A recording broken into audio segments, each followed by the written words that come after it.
agama musyrikin Arab, ya.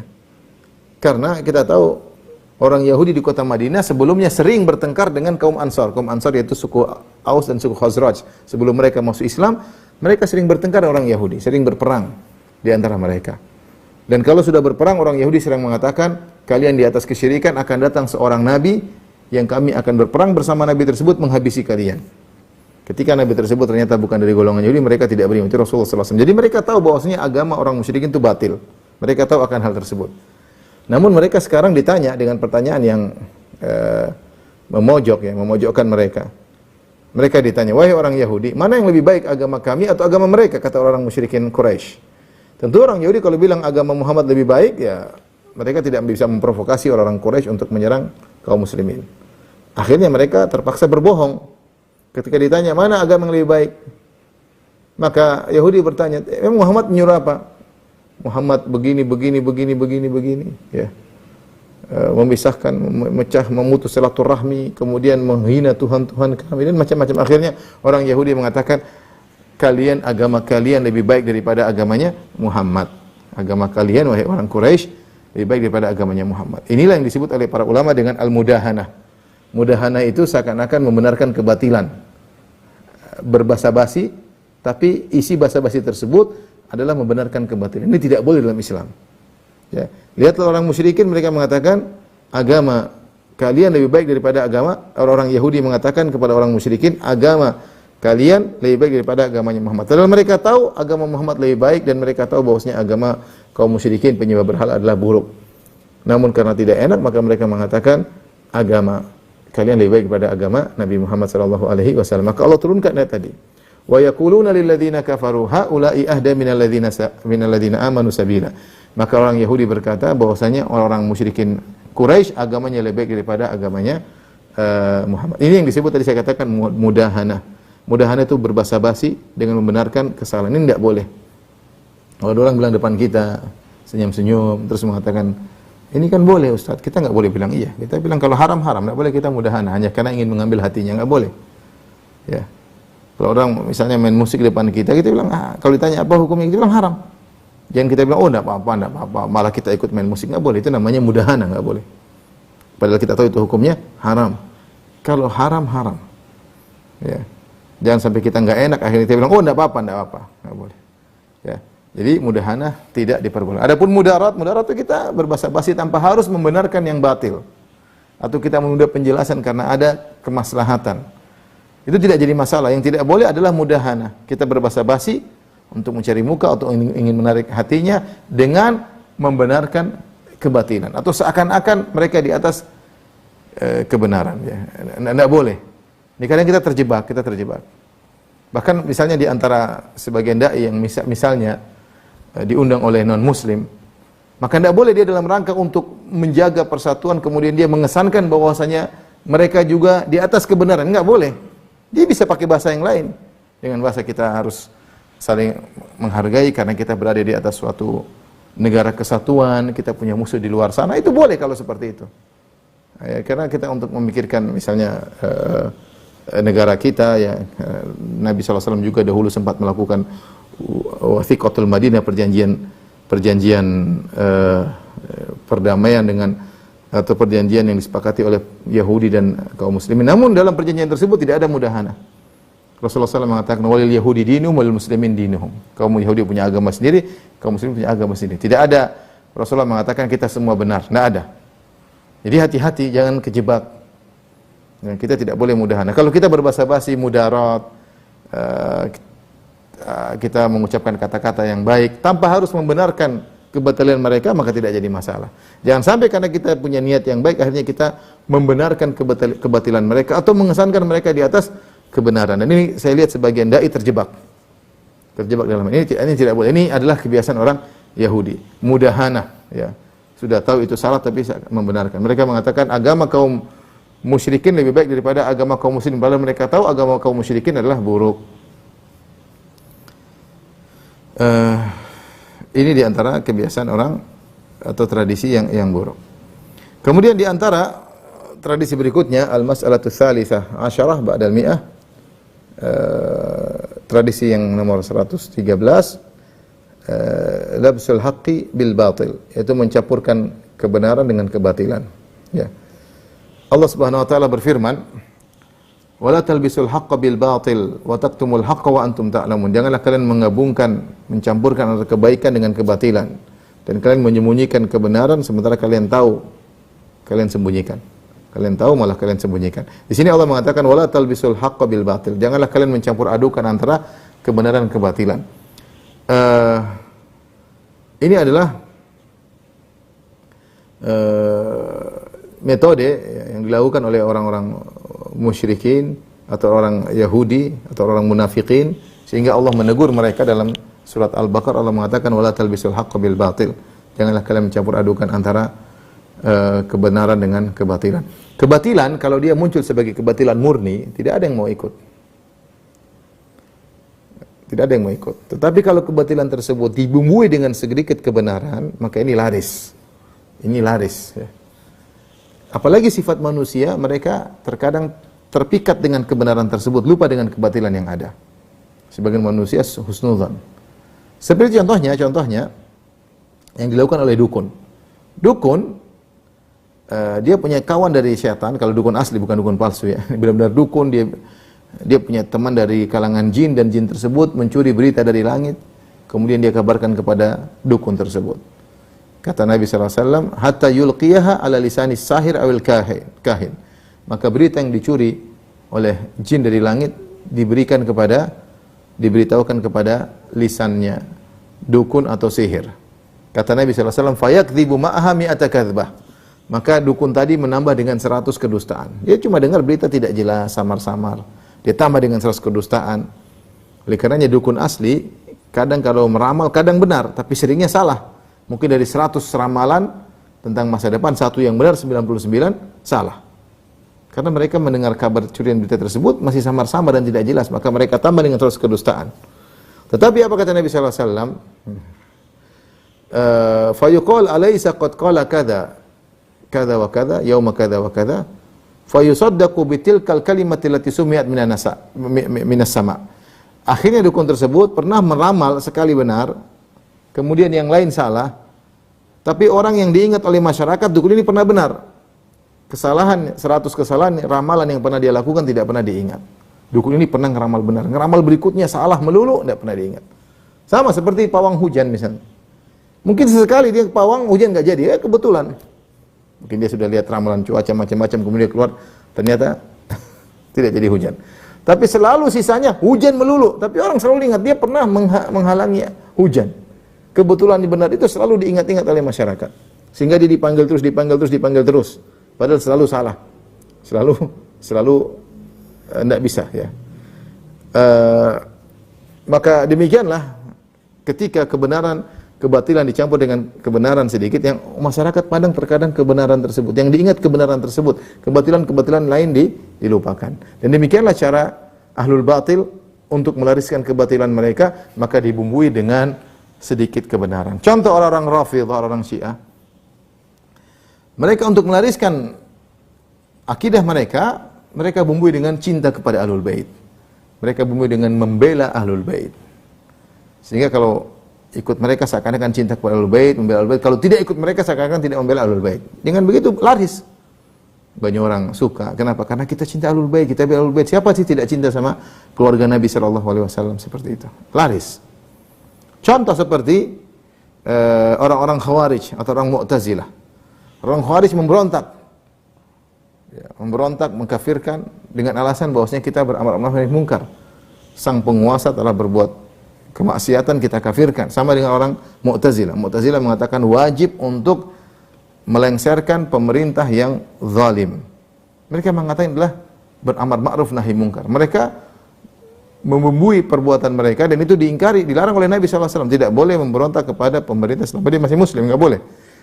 Kalau dia kafir pun harus dilihat apakah mampu atau tidak untuk memberontak. Tapi kalau dia muslim tidak boleh. Ketika para sahabat mengatakan, afala nunabidhum bisayf, ya Rasulullah, apakah kita harus mengangkat senjata untuk memerangi pemimpin-pemimpin yang zalim tersebut? Kata Rasulullah SAW, tidak boleh. Ma sallau, selama mereka masih salat tidak boleh. Dalam riwayat yang lain, illa antara fihim kufran buwahan indakum fihi burhan, minallahi burhan.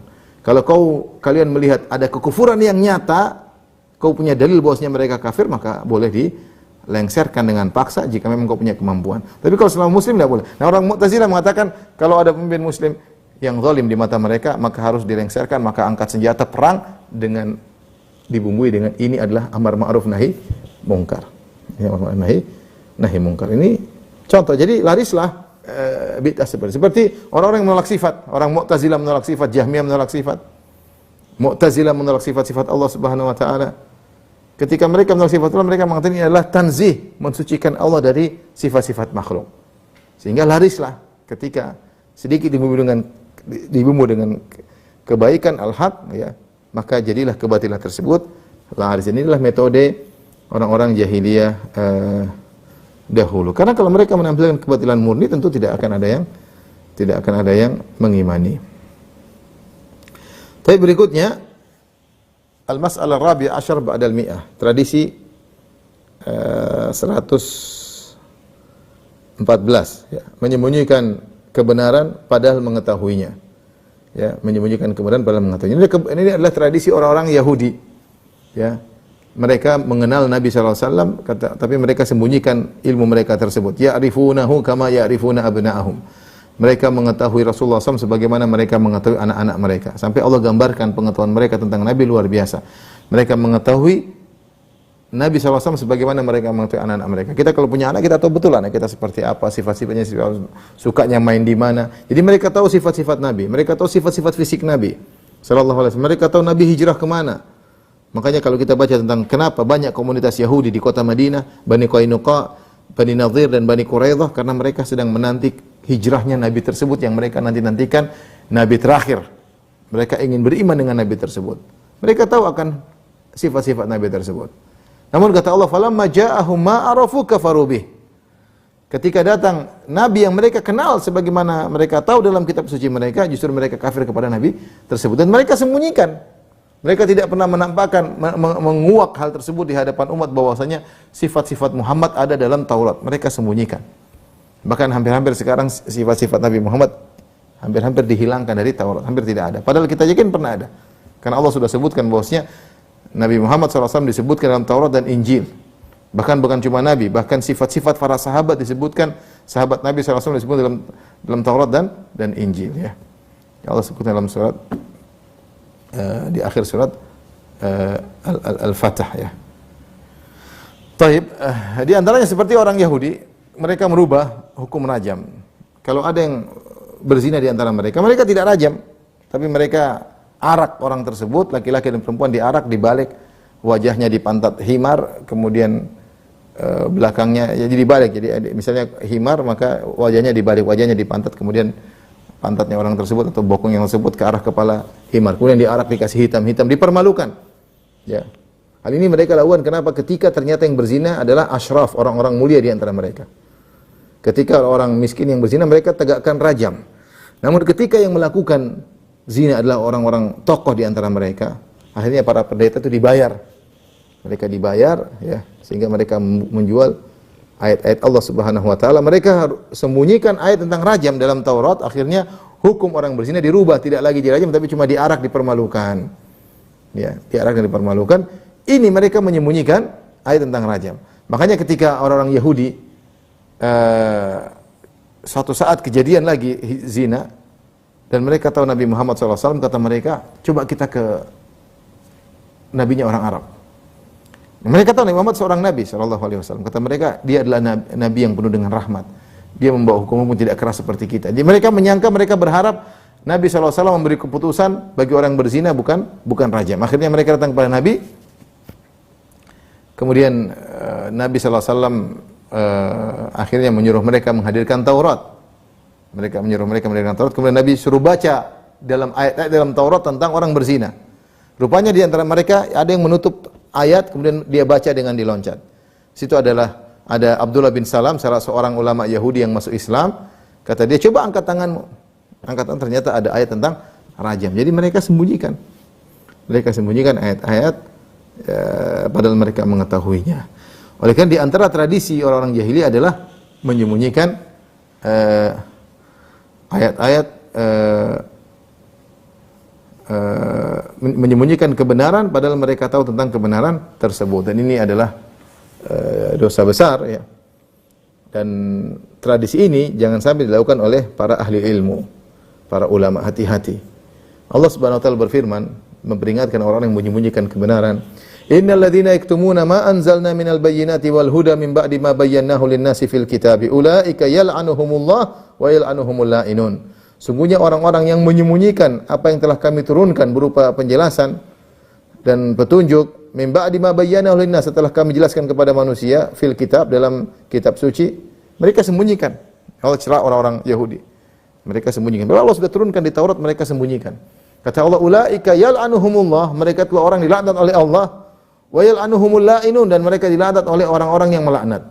Illal ladzina tabu aslahu wa bayyanu, kecuali orang yang bertaubat dan buat perbaikan dan menjelaskan. Fa ulaika atubu alaihim, mereka itulah yang aku terima taubat mereka. Wa ana tawwabur rahim, dan aku adalah Maha penerima taubat dan Maha penyayang. Ibnu Katsir berkata mengomentari ayat ini, hadza wa'idun syadidun liman katama ma ja'at bihi Rasul sallallahu alaihi wasallam min ad-dalalat wal bayyinat. Ini adalah ancaman yang keras dari Allah Subhanahu wa taala bagi orang yang menyembunyikan apa yang telah diturunkan atau dibawa oleh para rasul, baik Taurat, Injil maupun Al-Qur'an. Ada sudah tahu ilmunya dia sembunyikan, maka diancam dengan laknat Allah dan laknat para malaikat, ya. Ini bahaya menyembunyikan ilmu. Makanya dalam hadis Rasulullah SAW bersabda, "Man su'ila al-ilmin, ya, fakatamahu uljima yaumal qiyamah fihi bilijamin minan nar." Siapa yang ditanya tentang suatu ilmu kemudian dia menyembunyikannya, dia tidak kasih tahu, dia menyembunyikannya, maka pada hari kiamat kelak dia akan pasang lijam, dipasang tali kekang yang terbuat dari api. Karena dia enggak mau ngomong, dikekang di hari kiamat dengan api, ya. Dengan api. Dan ini peringatan keras kepada orang yang memiliki ilmu. Mereka tahu kemungkaran depan mereka, mereka diam. Subhanallah, saya enggak tahu seperti apa, ya. Apakah ada di antara kita yang ragu bahwasanya apa yang dilakukan oleh cerita-cerita Korea, aurat terbuka, joget-joget apa segalanya, ada yang ragu itu bahwasanya itu haram bagi orang berilmu? Tapi sebenarnya sebagian orang ditanya di televisi tentang Korea, dia tidak mengatakan haram. Malah seakan-akan tidak jadi masalah. Ya subhanallah, ente cari keridhaan orang, ente ingin dipuji oleh orang, takut dibenci oleh orang gara-gara mengatakan nonton Korea haram. Dan banyak di depan kita perkara yang haram, tapi sebagian orang yang berilmu diem, tidak berani ngomong. Kalau memang dia beruzur, artinya kalau dia ngomong dia bakalan dipenjara, bahkan dibunuh, mungkin itu urusan lain. Namun dia tidak mau ngomong hanya karena takut ditinggalkan oleh masyarakat. Ini yang kita khawatirkan, ini yang bahaya seperti ini. Menyembunyikan ilmu, ya. Padahal dia tahu itu hukumnya hanya karena mencari keridhaan manusia. Justru sebaliknya, carilah keridhaan Allah dengan kemurkaan manusia. Jelaskan. Orang marah biarin aja, ini hukum Allah seperti ini. Hukumnya haram, hukumnya bid'ah, hukumnya syirik, sampaikan. Dengan cara yang baik, kau terima, enggak. Tapi jangan kau sembunyikan, kalau sudah tahu hukumnya kau sembunyikan. Sembunyikan, bahkan seakan-akan membolehkan, membiarkan. Padahal kau punya ilmu, gara-gara ya, karena engkau tahu itu hobi masyarakat. Kau tidak ingin mengganggu hobi masyarakat. Orang seperti ini, apakah dia ustadz, apakah dia dai, maka dia terancam. Terancam karena dia menyembunyikan ilmu yang perlu diketahui oleh masyarakat hanya karena mencari keridhaan manusia. Waliyadzubillah. Adapun kalau memang kondisinya tidak mungkin, kan takut dibunuh misalnya, takut dipenjara, itu lain cerita, mungkin ada uzur. Tapi kalau hanya takut dikata-katain oleh orang, udah tahu ini hukumnya haram, ya subhanallah, pelintir sana, pelintir sini, lari kanan, lari kiri, supaya tidak dicela oleh orang karena tidak ingin menyelisih tradisi masyarakat, repot seperti itu, repot. Baik, kita lanjutkan, ya. Jadi tadi kita sebutkan tradisi ke-14 adalah menyembunyikan ilmu. Ini berbahaya, terutama bagi orang yang punya ilmu. Kalau suatu dia tahu, dia harus jelaskan. Ya, jangan dia berdiam diri. Orang mau marah, orang mau mencela, urusan yang penting kita mendapat keridhaan Allah Subhanahu wa taala. Al-mas'alatul khamisah asyarah ba'dal mi'ah. Tradisi 115, ya. Qaidatud dhalal wa hiyal qaul 'ala Allah bila ilmin. Asas dari segala kesesatan yaitu berbicara tentang Allah tanpa ilmu. Ini tradisi yang sangat berbahaya. Berbicara tanpa ilmu, ya. Berbicara tanpa ilmu, ya. Dan tentunya ini terkait dengan agama, ya. Allah Subhanahu wa taala menyebutkan tentang bicara tapi berbahaya, kata Allah, "Qul inna ma harrama rabbiyal fawahisha ma dhahara minha wa batan wal itsma wal baghya wa an tusyriku billahi ma lam yunzil bihi sultanan wa an taqulu 'ala Allahi ma la ta'lamun." Kata Allah, sungguhnya Allah hanyalah mengharamkan al-fawahish, ya, perbuatan-perbuatan keji. Ya. Qul inna ma harrama rabbiyal fawahisha ma dhahara minha wa batan, baik perbuatan keji yang nampak maupun perbuatan keji yang tersembunyi. Wal itsma wal baghya, Allah mengharamkan dosa dan Allah mengharamkan berbuat zalim. Ya. Wa an tusyriku billahi ma lam yunzil bihi sultanan, Allah mengharamkan kesyirikan. Kemudian di akhir Allah berkata, wa an taqulu 'ala Allahi ma la ta'lamun, dan kau berkata tentang Allah apa yang kau tidak punya ilmu tentangnya. Seorang jangan nekat untuk berbicara tentang agama. Kalau tidak tahu bilang wallahu a'lam, jangan nekat. Jangan nekat. Yang menjadikan kerusakan adalah orang hobi untuk berbicara. Hobi tasaddur, hobi ingin muncul, hobi ingin punya followers, hobi ingin punya channel, kemudian dia berbicara tentang agama tanpa ilmu, apalagi ditanya kemudian berbicara menjawab tanpa ilmu.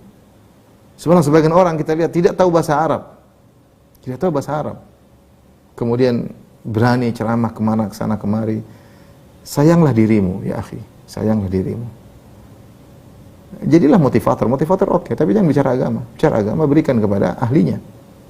Ya. Berikan kepada ahlinya. Ya. Kalau tidak akan repot pada hari kiamat kelak. Ya. Kalau seorang aja seperti saya misalnya, saya mau bicara tentang kedokteran, saya nggak berani.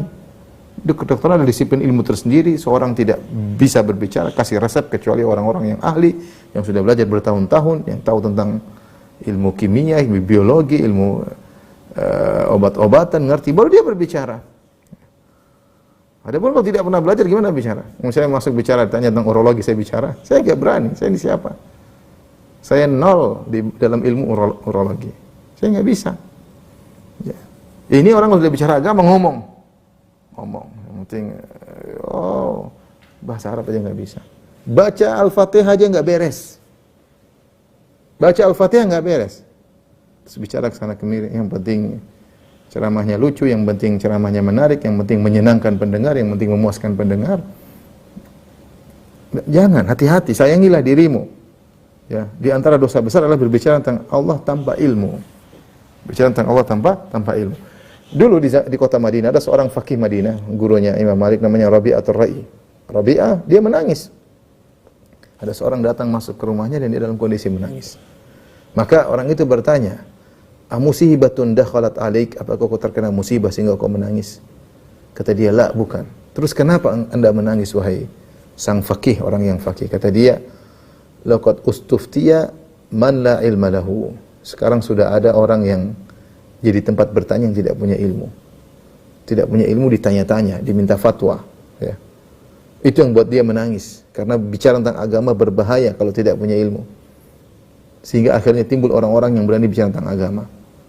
Satu pemusik bicara agama, satu tukang dangdutan bicara agama, satu pelawak bicara agama, ya. Satu politikus bicara agama. Ya akhi, biarkan agama kepada pakar-pakarnya, ya. Kita saja nggak berani bicara tentang kedokteran.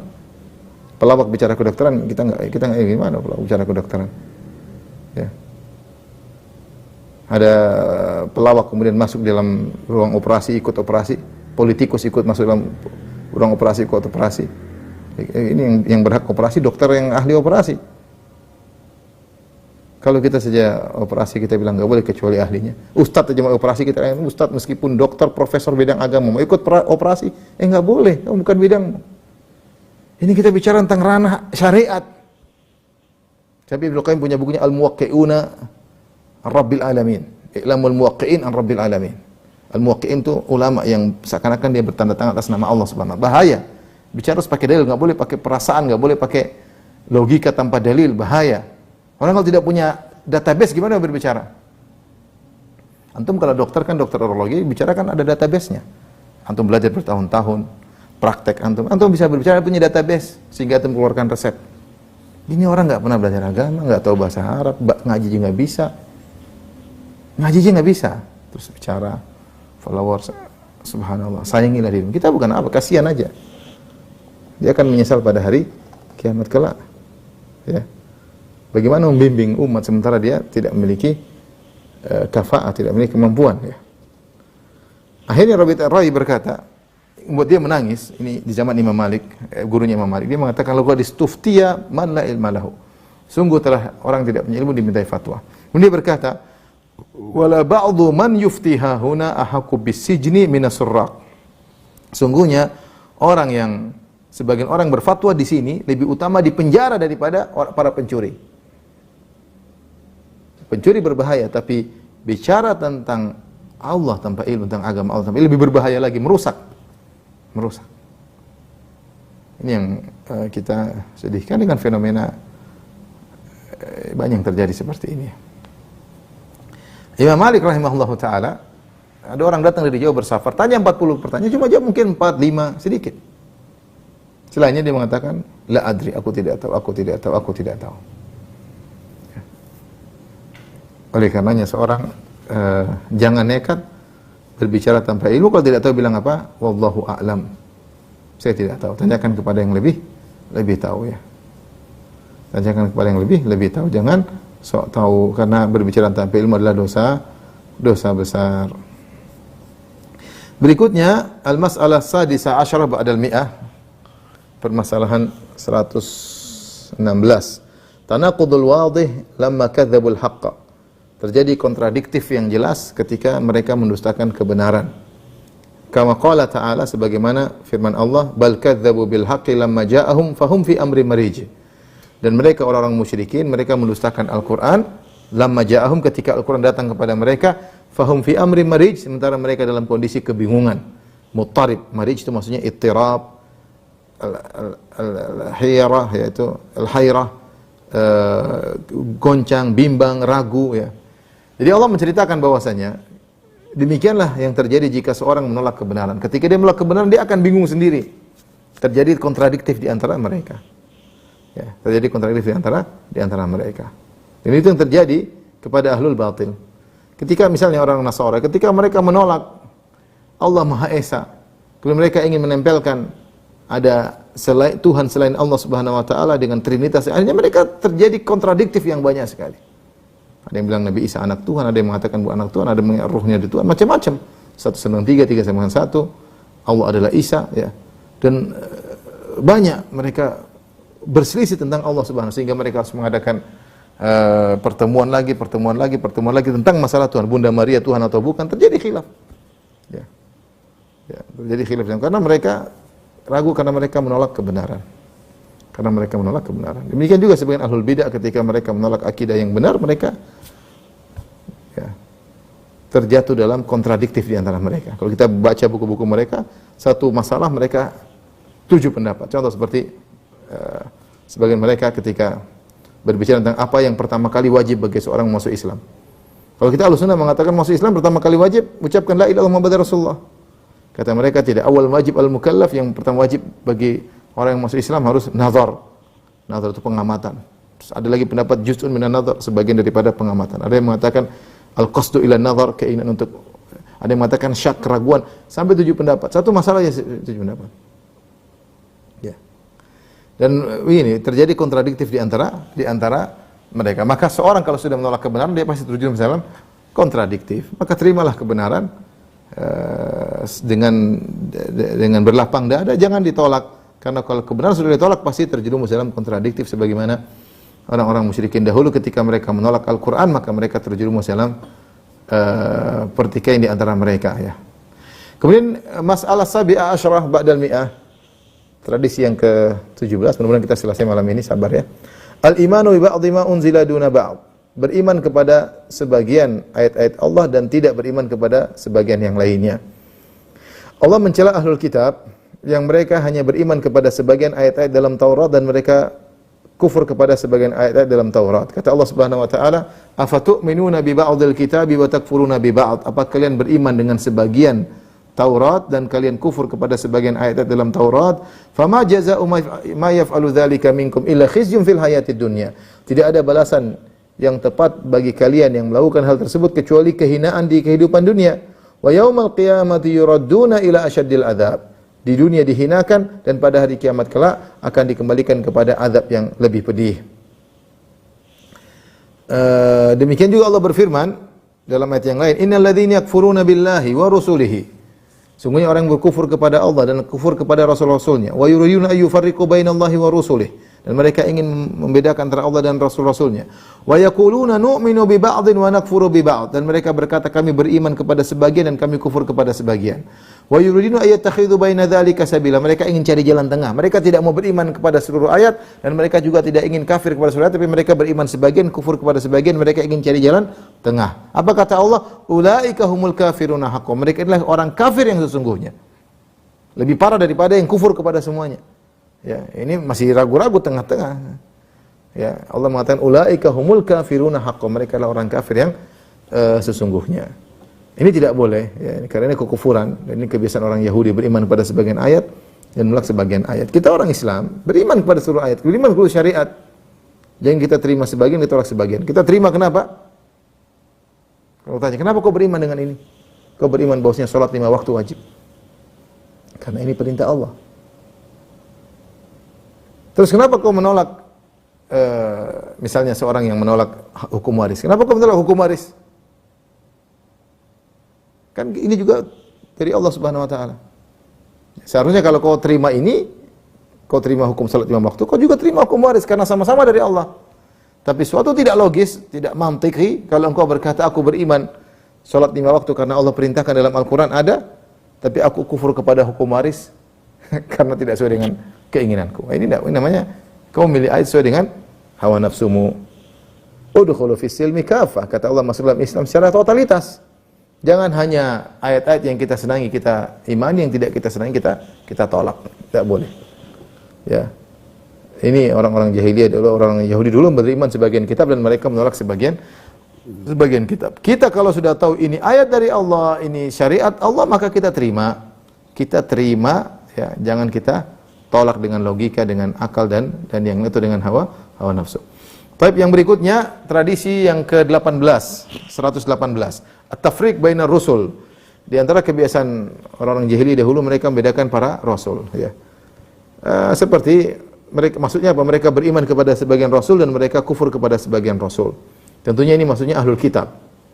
Kalau orang-orang musyrikin Quraisy, mereka kufur kepada semua rasul. Tapi ahlul kitab, mereka beriman kepada sebagian rasul dan mereka kufur kepada sebagian rasul. Seperti Yahudi.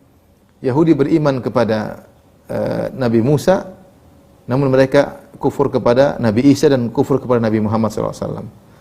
Demikian juga orang Nasara. Mereka beriman kepada Nabi Musa dan Nabi Isa, tapi mereka kufur kepada Nabi Muhammad SAW. Dan ini adalah tidak boleh. La nufarriqu baina ahadin min rusulih.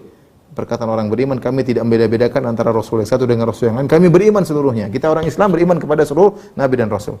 Kita memuliakan Nabi Musa, kita memuliakan Nabi Isa.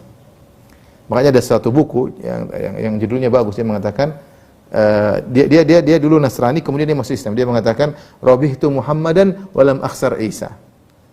Aku beriman kepada Nabi Muhammad dan aku tidak melepaskan Nabi Isa. Aku juga beriman kepada Nabi Isa. Apa rugi Anda beriman kepada Nabi Muhammad? Kalau kau beriman kepada Muhammad, kau tetap beriman kepada Nabi Isa. Bahkan dalam Al-Quran betapa banyak ayat mengagungkan Nabi Isa. Bahkan bukan cuma Nabi Isa, ibunya Maryam, ada surat Maryam khusus tentang ibunya Nabi Isa alaihissalam.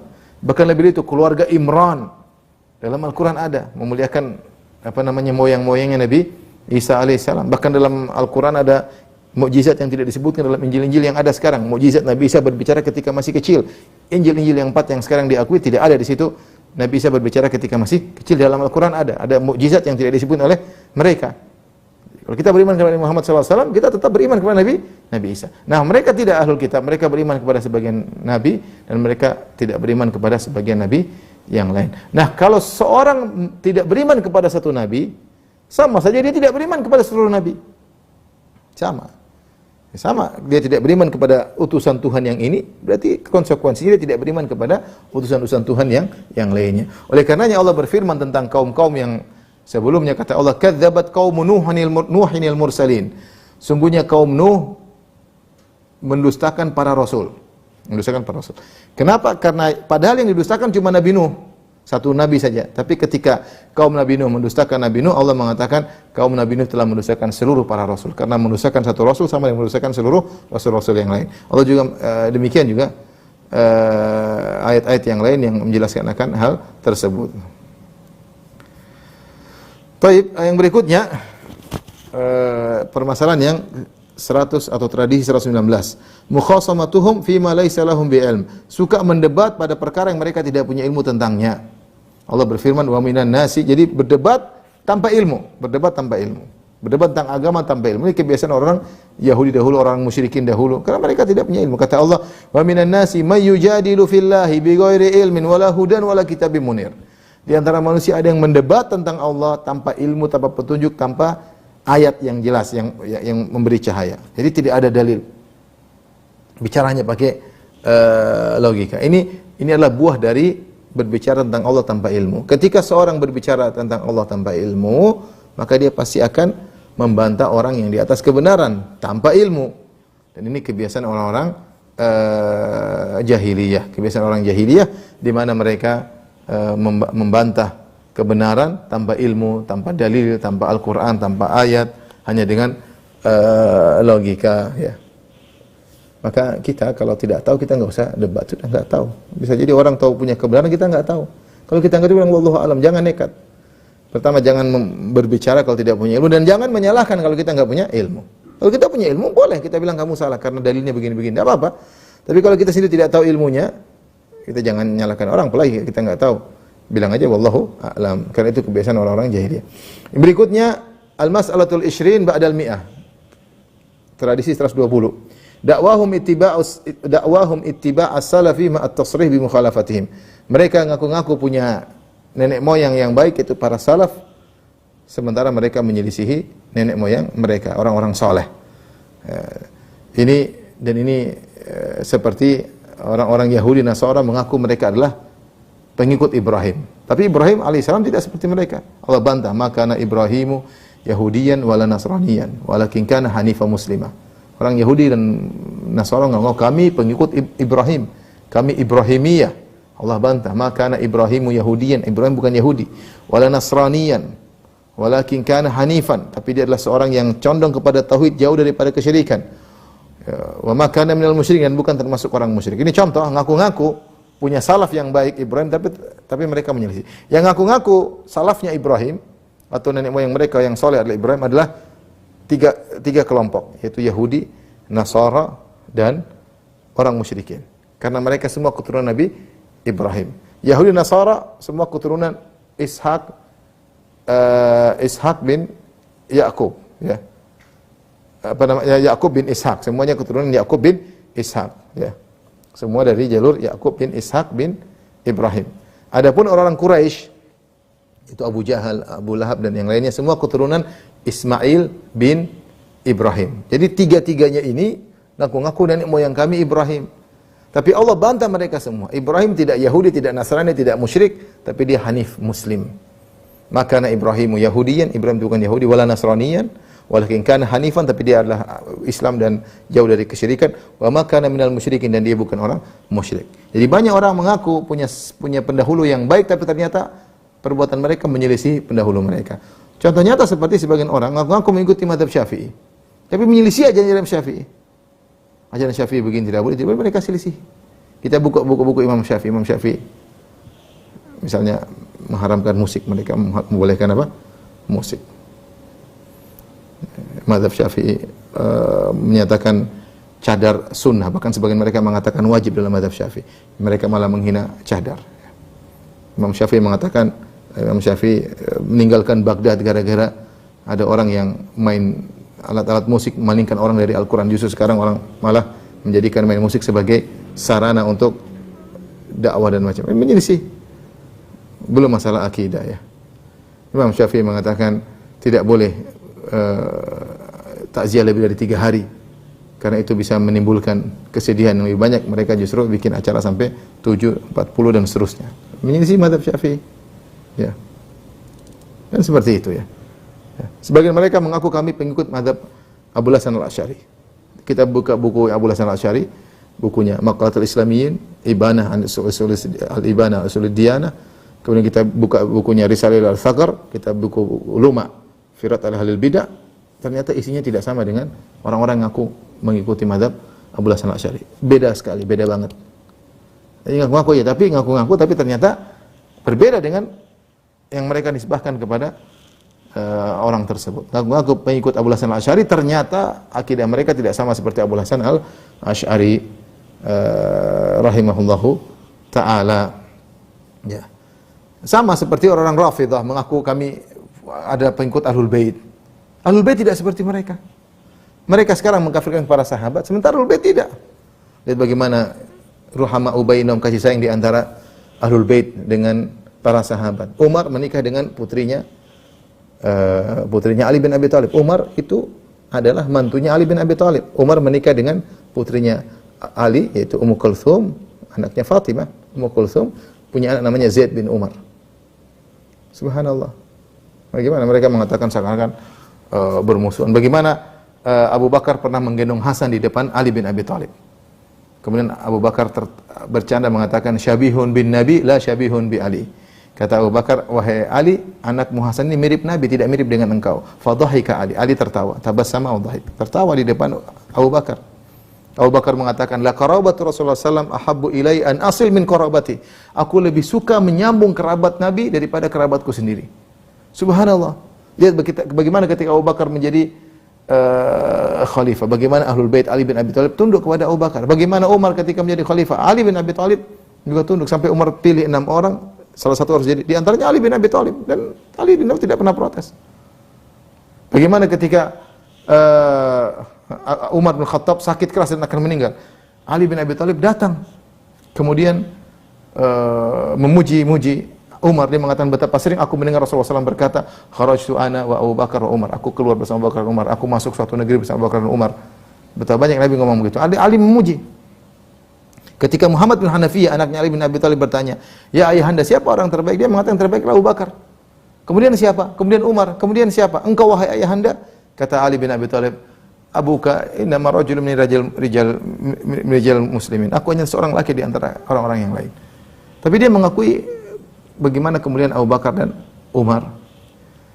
Sementara Rafidhah mencaci maki, mengkafirkan Abu Bakar dan Umar, mereka tidak sama dengan nenek moyang mereka. Orang Rafidhah sekarang penyembah kuburan Husain, kuburan Ali disembah-sembah ya. Ditinggikan besar-besar, kuburannya Khomeini besar kayak apa? Besar kayak apa? Sementara dalam Sahih Muslim, Rasulullah pernah menugaskan Ali bin Abi Thalib untuk meratakan kuburan. Kata Ali bin Abi Thalib kepada Abul Hayyaj al-Asadi, ala aba'athuka ala ma ba'athni Rasulullah sallam alla tada' timsalan illa tamastahu wala qabran musyrifan illa sawaitahu. Maukah aku tugaskan engkau sebagaimana Nabi pernah menugaskan aku, yaitu Ali bin Abi Thalib. Nabi pernah menugaskan Ali bin Abi Thalib. Nabi pernah menugaskan aku, kata Ali, Nabi pernah menugaskan aku, jangan kau biarkan ada patung kecuali kau hancurkan, dan jangan kau biarkan ada kuburan tinggi kecuali kau ratakan.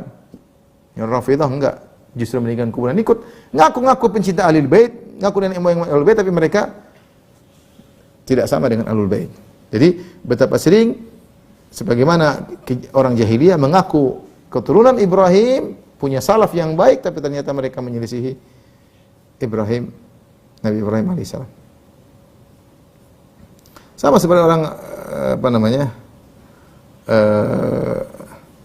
misalnya orang-orang Masihi, kami adalah Masihi, pengikut Al-Masih, tapi ternyata tidak sama dengan ajaran Al-Masih. Taib, yang tradisi yang 121, sadduhum an sabilillah wa man amana bihi, yaitu bahwasanya mereka dulu orang-orang jahiliyah menghalangi orang dari jalan Allah dan menghalangi orang-orang yang beriman kepada Allah Subhanahu wa taala. Kebiasaan mereka bahkan mereka kata Allah, innal ladzina kafaru yunfiquna amwalahum liyasuddu an sabilillah. Sungguhnya orang kafir mereka berinfak untuk menghalangi orang dari jalan Allah. Kebiasaan mereka. Bagaimana orang-orang Quraisy ketika ingin menyerang Nabi SAW, mereka kumpulkan uang sebanyak-banyaknya dan mereka ingin menghalangi orang dari Islam. Sebagaimana kisah Nabi Syuaib, kalau ada orang ingin datang ikut pengajian Nabi Syuaib, maka mereka halangi, mereka pergi sana, jangan dengan orang-orang kampung lain disuruh pergi, jangan. Ya, jadi kita tahu bahwasanya di sana ada orang jahiliyah yang dahulu mereka mengorbankan harta mereka untuk menghalangi orang dari Islam. Dan sekarang juga demikian, ada orang yang mengeluarkan uang mungkin triliunan untuk menghalangi orang dari mengenal Islam, membuat citra Islam tidak baik, menggambarkan Islam tidak baik. Tapi Allah Subhanahu wa taala yang akan memenangkan agamanya, ya. Dan kalau ada orang menghalangi orang dari jalan Allah, sungguhnya mereka hanya mengikuti tradisi orang jahiliyah. Kemudian yang ke-122, mawaddatul kufur wal kafirin, ya. Yaitu suka dengan kekufuran dan suka dengan orang kafir, ya. Cinta kepada kekufuran, suka dengan kufuran, suka kufuran tersebar. Ini seperti orang liberal. Oh, semua sama, semua benar, agama semua benar, agama semua baik, agama semua mengantarkan pada surga. Ini nggak boleh seperti itu. Saya bilang semua agama mengantarkan pada surga, ini tidak benar. Ini kekufuran. Bagaimana kesyirikan mengantarkan kepada surga? Ya. Orang mukmin benci kepada kekufuran. Kata Allah, "Walakinnallaha habbaba ilaikumul imana wa zayyanahu fi qulubikum." Dalam surat Al-Hujurat, tapi Allah menjadikan kalian cinta dengan iman dan Allah hiaskan iman dalam hati kalian. Wa karraha ilaikumul kufra wal fusuqa wal isyan, dan Allah menjadikan kalian benci dengan kekufuran, benci dengan kemaksiatan, benci dengan kefasikan. Ulaika humur rasyidun. Mereka adalah orang-orang yang mendapat petunjuk. Adalah tradisi jahiliyah, suka dengan maksiat, suka dengan kefasikan, suka dengan kekufuran bahkan. Suka. Lebih senang dengan orang kafir daripada orang Islam. Lebih dekat dengan orang kafir, tidak suka dengan orang Islam. Ini apa ini sebenarnya? Ini tradisi jahiliyah. Kata Allah, la tajidu qauman yu'minuna billahi wal yawmil akhir yuwadduna man hadallaha wa rasulahu walau kanu aba'ahum aw abna'ahum aw ikhwanahum aw ashiratahum. Kau tidak akan mendapati suatu kaum yang beriman kepada Allah dan hari akhirat kemudian berkasih sayang bersama orang-orang yang memusuhi Allah dan Rasulnya, meskipun untuk ayah mereka, anak mereka, saudara mereka ataupun keluarga mereka, ya. Jadi kita tidak boleh benci, tidak boleh suka dengan kufuran. Kita tidak suka kesyirikan tersebar. Tapi terkadang kita memang harus tahu bahwasanya kita hidup dalam suasana heterogen yang masing-masing punya hak. Tapi tidak boleh kita cinta kepada kesyirikan, tidak boleh kita benci, kita tidak suka, tapi kita punya aturan dalam menghadapi hal tersebut. Adapun kita menyukai kekufuran, mencintai kesyirikan, kita dukung kesyirikan, kita suka kesyirikan tersebar. Ini bukan orang Islam seperti ini.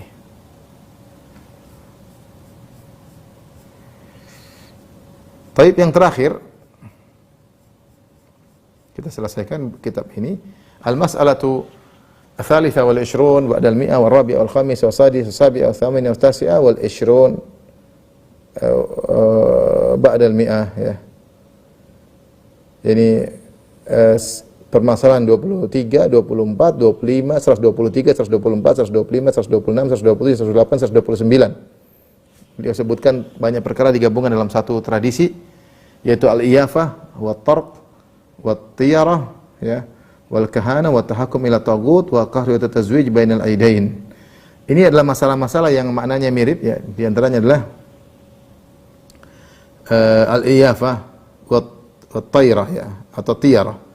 Wal iyafah wa tiyarah, ya. Ini dua perkara tapi maknanya mirip, itu adalah zajrut tayr. Zajrut tayr inilah terkait dengan masalah